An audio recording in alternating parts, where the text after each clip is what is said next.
The Indo-Pacific is heating up again. A high-level trilateral summit has just taken place between the United States, Japan, and the Philippines. But here's the big question. Was this just another round of diplomatic talk, or the start of something much bigger against China's expanding influence? Welcome to Geo Frontline. Tonight, we uncover what really happened at the US-Japan-Philippines summit. Why did Washington push so hard for this meeting? What exactly did Tokyo and Manila gain? And what does it all mean for the balance of power in the South China Sea and beyond? Stay with us until the end, because the answers may surprise you. At first glance, the summit looked like another polished diplomatic gathering. Smiles, handshakes, and big words about friendship. But underneath those cameras, there was something deeper happening. Why? Because the stakes in the South China Sea are higher than ever. The Philippines faces daily harassment from Chinese Coast Guard vessels near disputed reefs. Japan is scrambling to counter Beijing's military buildup around the Senkaku Islands. And the United States knows that if it doesn't stand firm now, China could soon dominate the entire Indo-Pacific. So here's the suspenseful question. Is this trilateral summit a genuine turning point, or just a symbolic show of unity? To answer that, we need to look at what the three sides actually agreed on. One major highlight was the commitment to strengthen the Luzon Economic Corridor, a US-backed project designed to connect ports, railways, and energy infrastructure across the Philippines. On the surface, it sounds like economics. But think about it. Ports, railways, manned, and energy corridors are the exact tools China has used through its Belt and Road Initiative. By investing here, the US is not just building infrastructure, it's drawing a red line. The Philippines will not fall into Beijing's orbit.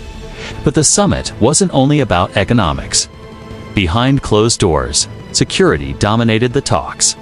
US officials quietly pushed for faster military access to Philippine bases, including sites just a few hundred kilometers from Taiwan. Why? Because Washington sees the Philippines as the missing link in its defensive chain around China. And here comes the suspense again. Will Manila actually allow this, risking direct confrontation with Beijing? The answer lies in President Marcos Jr.'s careful balancing act. Publicly, he speaks about peace and economic growth. Privately, he has already granted US forces access to key northern bases. This summit was his way of confirming that decision without shouting it too loudly. And what about Japan? Why is Tokyo so invested in Manila now? The suspense builds here too. Japan, under growing pressure from China and North Korea, sees the Philippines as a strategic partner for expanding its own defense role. For the first time in decades, Japan is openly funding military facilities abroad. By aligning with Washington and Manila, Tokyo signals that it is no longer just a passive US ally. It is becoming an active player in regional security. Now, let's step back.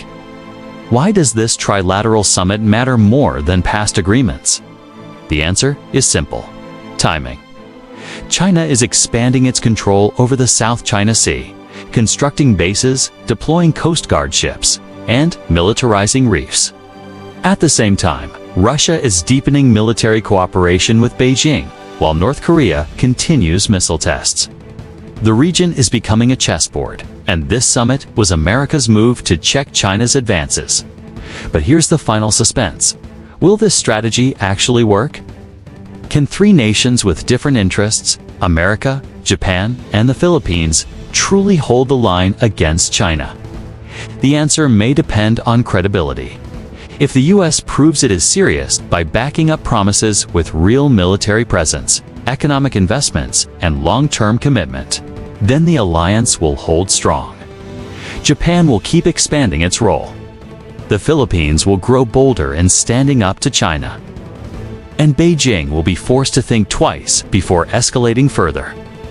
But if Washington fails to deliver, if it hesitates or pulls back, the entire strategy collapses.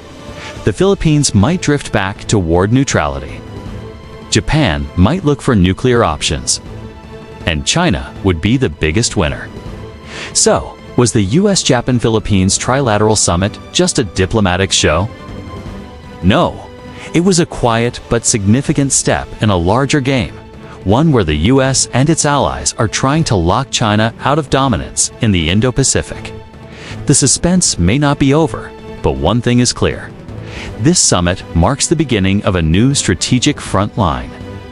And America, once again, is right at the center of it.